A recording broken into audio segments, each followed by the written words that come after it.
आज हम चर्चा करने वाले हैं दो टॉपिकों के ऊपर। पहला टॉपिक है डुओपोली का और दूसरा टॉपिक है डंपिंग का। दोनों ही टॉपिक बहुत ही महत्वपूर्ण है और साथ में सरल भी है, हर कोई व्यक्ति इनको आसानी से समझ सकता है। तो जो पहला टॉपिक है वो है डुओपोली, जिसे हिंदी में कहते हैं द्वयाधिकार। और दूसरा जो टॉपिक है डंपिंग का है, जिसे हिंदी में कहते हैं राशि पतन। तो पहले हम समझेंगे कि डुओपोली या द्वयाधिकार किसे कहते हैं और उसकी कौन सी विशेषताएं होती हैं, और उसके बाद आगे बढ़ेंगे फिर राशि पतन की ओर और या फिर डंपिंग की ओर। तो जो डुओपोली है, डुओपोली, डू का मीनिंग होता है दो और पोली मीन्स होता है विक्रेता। अर्थात यदि बाजार में किसी वस्तु के केवल दो विक्रेता हों, केवल दो विक्रेता हों तो उसे कहते हैं डुओपोली। तो परिभाषा भी देख लेते हैं इसकी कि डुओपोली की या द्वयाधिकार की क्या डेफिनेशन होती है। तो डेफिनेशन है, द्वयाधिकार बाजार की वह स्थिति होती है जिसमें किसी वस्तु के मात्र दो विक्रेता होते हैं। डुओपोली में बाजार में वस्तु को बेचने वाले, इसका मीनिंग ये भी होता है कि वस्तु का उत्पादन करने वाले, ठीक है, दो ही विक्रेता होते हैं तथा उनकी वस्तुएं एक दूसरे की प्रतिस्थापन होती हैं। कि जो दो वस्तुएं वह मार्केट में बेचते हैं वह लगभग मिलती जुलती है, प्रतिस्थापन होती है कि एक वस्तु के स्थान पर वो ना मिले तो व्यक्ति दूसरी वस्तु का इस्तेमाल कर सकता है, उसका प्रयोग कर सकता है। तो इसे कहेंगे डुओपोली या द्वयाधिकार। उदाहरण से समझते हैं कि द्वयाधिकार कैसे बाजार में आ सकता है। माना कि बाजार में मोबाइल बेचने वाली मात्र दो कंपनियां हैं। कल्पना कीजिए कि बाजार में मोबाइल बेचने वाली मात्र दो कंपनियां, पूरी कंट्री के अंदर दो कंपनियां हैं, ठीक है, और दोनों क्या करती है, मोबाइल बनाती, स्मार्टफोन बनाती हैं, और उसके अलावा तीसरा चौथा और कोई नहीं है। तो इस प्रकार से जब दोनों के दोनों मोबाइल बनेंगे या बनाएंगे तो दोनों के जो मोबाइल होंगे वो मिलते जुलते ही होंगे, लगभग फीचर दोनों के एक ही जैसे होंगे। तो ऐसी स्थिति कहलाएगी द्वयाधिकार की। ओके, अब बात करते हैं आगे कि द्वयाधिकार की क्या विशेषताएं होती हैं। तो जो द्वयाधिकार है यह अपूर्ण प्रतियोगिता का ही एक रूप है, अपूर्ण प्रतियोगिता का ही एक रूप है।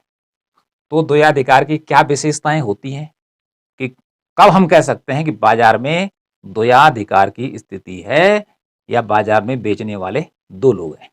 ओके, तो पहली विशेषता क्या है, वस्तु के मात्र दो विक्रेता। अर्थात बाजार में वस्तु को बेचने वाले दो ही आदमी होते हैं, दो ही दुकानदार होते हैं, दो ही विक्रेता होते हैं। जैसे मैंने मोबाइल की बात की कि दो कंपनियां हैं, माना एक ओप्पो है और एक रियलमी है, बस दोनों ही है, उसके अलावा तीसरी चौथी और कोई कंपनी नहीं है।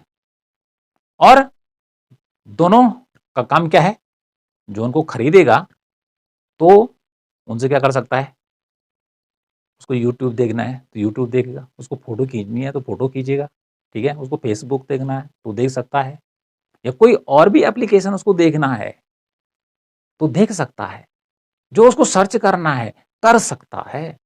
तो बाजार में वस्तु के मात्र दो विक्रेता होंगे, मोबाइल को बेचने वाले कितने होंगे, दो, अर्थात उसका उत्पादन केवल दो ही कंपनियां देश में कर रही हैं, ठीक है। अगला आता है निकट वस्तुओं का उत्पादन, कि जो वस्तुएं द्वयाधिकार में बनती हैं वह कैसी होती हैं, निकट स्थापन, अर्थात वह प्रतिस्थापन होती हैं। यदि हमें रियलमी का ना मिला तो हम ओप्पो को ले सकते हैं, ओप्पो का ना मिला तो रियलमी का ले सकते हैं, ठीक है। तो इस प्रकार से एक दूसरे की प्रतिस्थापन होती हैं, एक दूसरे की निकट वस्तुएं होती हैं जिसको कि आदमी दोनों में से किसी का भी इस्तेमाल कर सकता है। तो निकट वस्तुओं का उत्पादन होता है द्वयाधिकार के अंतर्गत। तीसरी विशेषता लेते हैं, मूल्य निर्धारण में पारस्परिक निर्भरता।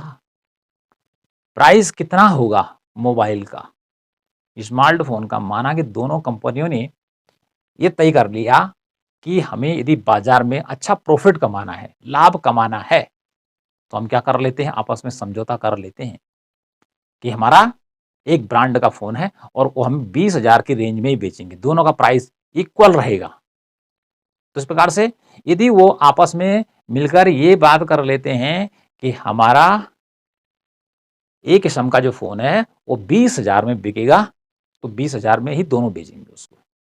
तो इसके लिए उन्हें क्या करना पड़ेगा, समझौता करना पड़ेगा। इसके लिए उन्हें आपस में गठबंधन करना पड़ेगा। ठीक है, तो इसे कहते हैं मूल्य निर्धारण में पारस्परिक निर्भरता को वह अपना सकते हैं। अगला आता है इसी में चौथा, एकाधिकार के समान व्यवहार। इसका जो व्यवहार होता है किसका, जैसे दो बेचने वाले हैं तो एकाधिकार में क्या होता है कि एक ही बेचने वाला है, एक ही बेचने वाला है और खरीदने वाले अनेक हैं। तो ऐसी स्थिति में एकाधिकार या एकाधिकारी बाजार पर हावी हो जाता है। एक ही बेचने वाला है और खरीदने वाले अनेक हैं। तो द्वयाधिकार में भी जब दो कंपनियां होंगी और उन्होंने गठबंधन कर दिया तो फिर क्या होगा, उनकी जो स्थिति होगी वह एकाधिकारी के समान हो जाएगी। ठीक है, वो भी मोनोपोली की तरह व्यवहार करने लग जाएंगे। ओके, आगे देखिए पांचवा आता है कि यह एक काल्पनिक प्रतियोगिता है। द्वयाधिकार कि बाजार में वस्तु को केवल दो बेचने वाले हैं, यह काल्पनिक है, वास्तविक जगत में नहीं है। आप देखते हैं कि हम वर्तमान जिस मोबाइल की कंपनियों की बात कर रहे हैं, तो आज बाजार में दो दो कंपनियां नहीं है, कई कंपनियां मोबाइल को बेचने का काम कर रही है। कोई भी ऐसी वस्तु ऐसी नहीं है कि जो आम जनता प्रयोग करती है और बेचने वाले दो ही हों और बनाने वाले भी दो ही हों। ऐसा नहीं कि जो कपड़ा मेरा पहन रखा है इसको बनाने वाले दो हैं, ठीक है, और खरीदने वाले करोड़ों हैं, तो ऐसा नहीं हो सकता है। तो द्वयाधिकार जो है यह बाजार की एक काल्पनिक प्रतियोगिता है कि कल्पना की गई है कि ऐसी स्थिति भी हो सकती है। इस प्रकार से द्वयाधिकार की विशेषता क्या होगी, वस्तु के मात्र दो विक्रेता, केवल दो विक्रेता होते हैं, निकट वस्तुओं का उत्पादन करते हैं, दोनों की वस्तुएं मिलती जुलती हैं। ओके, मूल्य निर्धारण में पारस्परिक निर्भरता होती है, वो दोनों आपस में गठबंधन करके अपनी वस्तु का मूल्य निर्धारित कर लेते हैं कि हम इस प्राइस पे वस्तु को बेचेंगे तभी जाके अधिक लाभ कमा सकते हैं। एकाधिकारी के समान उनका व्यवहार होता है, वो आचरण जो करते हैं वह एकाधिकारी के समान करते हैं कि हम ही बेचने वाले हैं तो ग्राहक तो आएगा ही आएगा, इसलिए वो हावी हो जाते हैं। ठीक है, अगला है कि यह एक काल्पनिक प्रतियोगिता है, केवल दो बेचने वाले हैं, ये तो कल्पना वाली बात है, बाजार में बेचने वाले अनेक होते हैं। ओके, अब आगे बढ़ते हैं। विशेषताओं के बाद कैरेक्टरिस्टिक की बात आता है कीमत निर्धारण की। द्वयाधिकार में कीमत का निर्धारण किस प्रकार से होगा, कि प्राइस डिटर्मिनेशन कैसे होगा। यदि दो बेचने वाले हैं, दो बेचने वाले हैं तो फिर क्या होगा, यदि उनके बीच आपस में समझौता नहीं होता है तो दोनों क्या करेंगे, कोई प्राइस अप कर देगा, ज़्यादा बढ़ा देगा, और कोई अपने वस्तु का दाम कम कर देगा। तो ऐसी स्थिति में उनके बीच छिड़ जाएगा प्राइस वार, जिसे कहते हैं कीमत युद्ध। कि जैसे ओप्पो की बात की और रियलमी की बात की, एक दे रहा है एक कैटेगरी का फ़ोन सेम फीचर में 20,000 रुपये का, और एक ने दे दिया 15,000 रुपये का, तो किसका ज़्यादा बिकेगा, जिसका सस्ता होगा। तो इस प्रकार से कीमत कम या ज़्यादा लेकर इनमें होड़ मच सकती है, लेकिन जो जब कीमत कम होगी तो उसी की डिमांड ज़्यादा होगी, उसी का मोबाइल ज़्यादा बिकेगा। समझ लीजिए, तो कीमत युद्ध न हो, आपस में कीमत को लेकर बाजार में प्राइस वार न छिड़े, तो इसके लिए क्या कर सकते हैं, वो कर सकते हैं समझौता करना है, तो वह आपस में मिलकर समझौता कर सकते हैं, दोनों बैठेंगे और प्राइस फिक्स कर लेंगे, और साथ में ये भी निर्धारित हो जाएगा कि किस क्षेत्र में आप बेचेंगे और किस क्षेत्र में मैं बेचूंगा। ठीक है जी, उसने कहा उत्तराखंड में और उत्तर प्रदेश में रियलमी वाले ने कहा मैं बेचूंगा, ठीक है, और 2-3 राज्य में उन्होंने कहा ले भाई ये तेरे पास है, तो वो ओप्पो के लिए हो गया। या ऐसा भी हो सकता है कि आधा नॉर्थ इंडिया में तो एक बेचेगा और साउथ इंडिया में दूसरा बेचेगा। ओके, तो वो कब होगा कि जब उनमें समझौता होगा। ओके, समझौता हो गया तो ठीक है। दूसरी स्थिति है समझौता न करना। अब वो समझौता नहीं करते हैं, उनमें तालमेल नहीं बैठता है। किसी को लगता है कि हो सकता है कि नॉर्थ इंडिया में पॉपुलेशन ज़्यादा है और साउथ इंडिया में कम है, तो नॉर्थ वाले को फ़ायदा हो जाएगा और जो साउथ में जाएगा उसको नुकसान होने वाला है, तो वह समझौता भी नहीं कर सकते हैं। तो यदि वो समझौता नहीं करेंगे तो ऐसे में उन दोनों के बीच क्या हो जाएगा, कंपटीशन शुरू हो जाएगा। तब यहाँ पे प्राइस वॉर शुरू हो जाएगा कि दोनों में से ये चाहेगा कि मेरा जो प्रोडक्ट है सबसे ज़्यादा बिके। तो ऐसे में जो कीमत कम करेगा और उसमें फीचर भी अच्छे हों तो उसका माल ज़्यादा बिकेगा, जल्दी बिकेगा, उसकी डिमांड ज़्यादा होगी, समझ लीजिए। और जो क्या करेगा, ऊंची कीमत करेगा, तो ऐसी स्थिति में क्योंकि एक कीमत नीचे करेगा और एक ऊपर रहेगा, तो नीचे वाला तो ज़्यादा बिकेगा और ऊपर वाला कम बिकेगा, तो ऊपर वाले को भी कीमत कम करनी पड़ेगी। और जब दोनों कीमत कम करेंगे तो दोनों को लाभ नहीं मिलने वाला है। लाभ किससे मिलेगा? लाभ मिलेगा उपभोक्ता को, ग्राहक को लाभ मिलेगा। तो ऐसी स्थिति में यदि वो समझौता नहीं करते हैं तो दोनों को ज्यादा लाभ नहीं मिलने वाला है। ओके, अगला आता है वस्तु विभेद।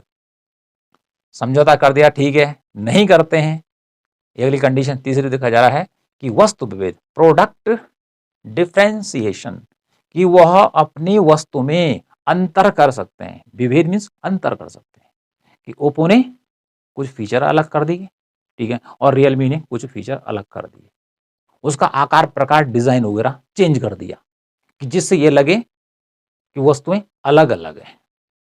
तो ऐसा करके भी वह कीमत का निर्धारण कर सकते हैं। कौन सी प्रतियोगिता में? द्वयाधिकार में, डुओपोली के अंतर्गत ऐसा कर सकते हैं। तो इस प्रकार से ये आ गया हमारे पास एक इंपॉर्टेंट टॉपिक, द्वयाधिकार या डुओपोली। ओके, अब डुओपोली के बाद दूसरा इंपॉर्टेंट टॉपिक है राशि पतन, और जो फेमस है डंपिंग के नाम से। आप जानते हैं कि कहीं पे डंपिंग जोन होता है कि जहां पे क्या करना पड़ता है, कूड़ा कबाड़ डंप कर दो, जमा कर दो, इधर उधर से लाओ और जमा कर दो, ठीक है, ये मिट्टी इधर उधर से खोदा और एक जगह ढेर कर दिया। तो डंपिंग मीन्स तो ढेर करना, करते रहना करते रहना करते रहना। ओके, सामान्य अर्थ में डंपिंग का ये मीनिंग होता है। इसका मीनिंग दूसरा भी होता है पाटना, ठीक है, कि पाटना, पाटना मैंने ढेर लगा दो, लगा दो वहां पर। तो यहाँ पे चलते हैं, यही लिखा है यहाँ पे दूसरा वाला पॉइंट, डंपिंग या राशि पतन। तो डंपिंग का मीनिंग जैसे पहले ही बता चुका हूं, ढेर लगाना, ठीक है, या पाट देना।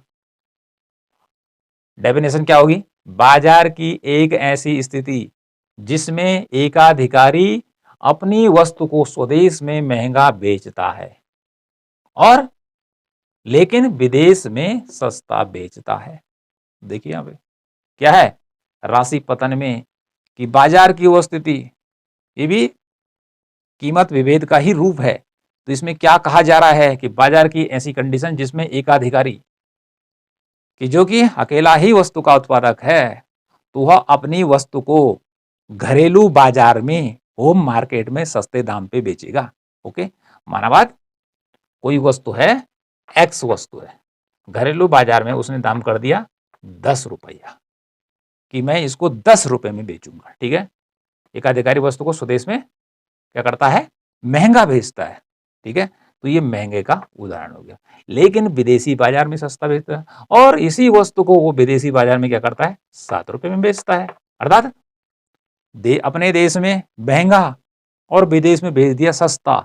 तो ऐसी स्थिति कहलाती है राशि पतन या डंपिंग की स्थिति कहलाती है। यानी कि बाजार की एक ऐसी स्थिति कि जहां पर एकाधिकारी अपने देश के अंदर अपनी वस्तु को महंगा बेचता है जबकि उसी वस्तु को विदेशों में सस्ता बेचता है। तो ऐसी स्थिति कहलाती है डंपिंग या राशि पतन।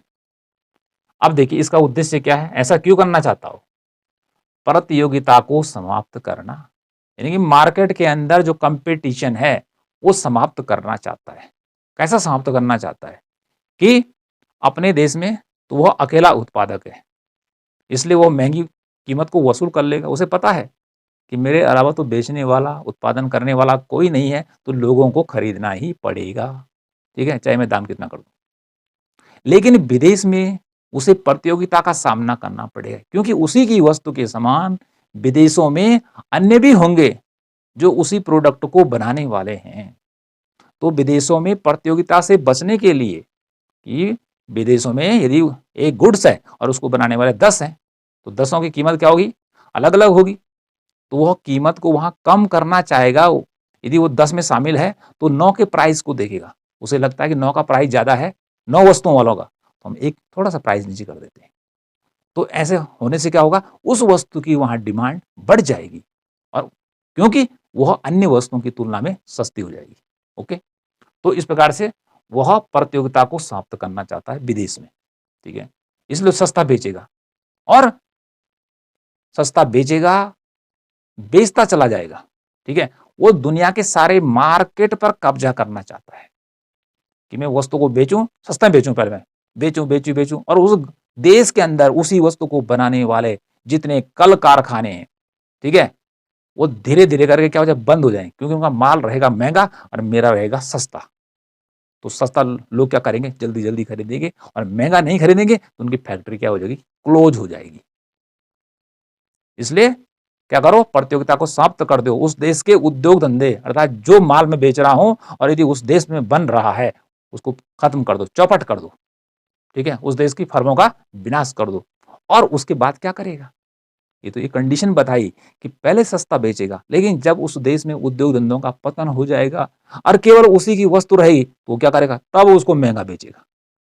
तब क्या करेगा, महंगा बेचेगा, क्योंकि तब ऑप्शन नहीं रहेगा।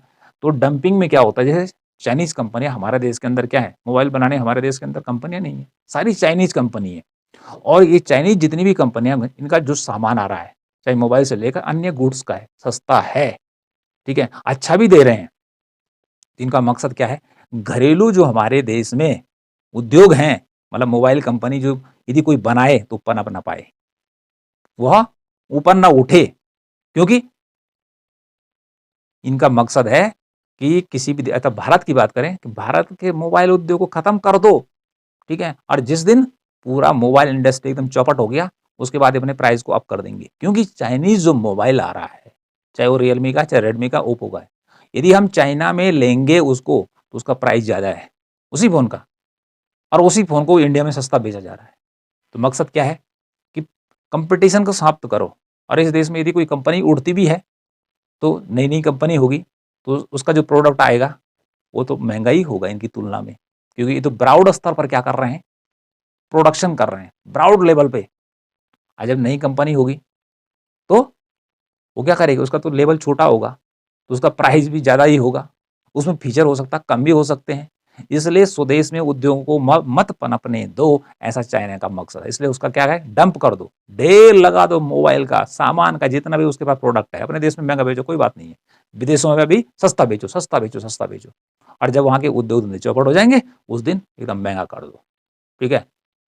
इसके बाद होता है सीधे आर्थिक साम्राज्य, कि जैसा अब हम करेंगे वैसा ही वो देश चलेगा। ओके, तो इस प्रकार से ये प्रतियोगिता को समाप्त करने की बात होती है कि उस देश की फर्मों को बंद कर दो, अपना भी बंद हो जाएंगे, कि जब ये सस्ता बेचेंगे तो महंगा वाला तो पहला कोई खरीदेगा नहीं, सस्ता वाला ही खरीदेगा, और जो महंगा बेचेगा उसका माल बिकेगा नहीं, धीरे धीरे कंपनी बंद हो जाएगी।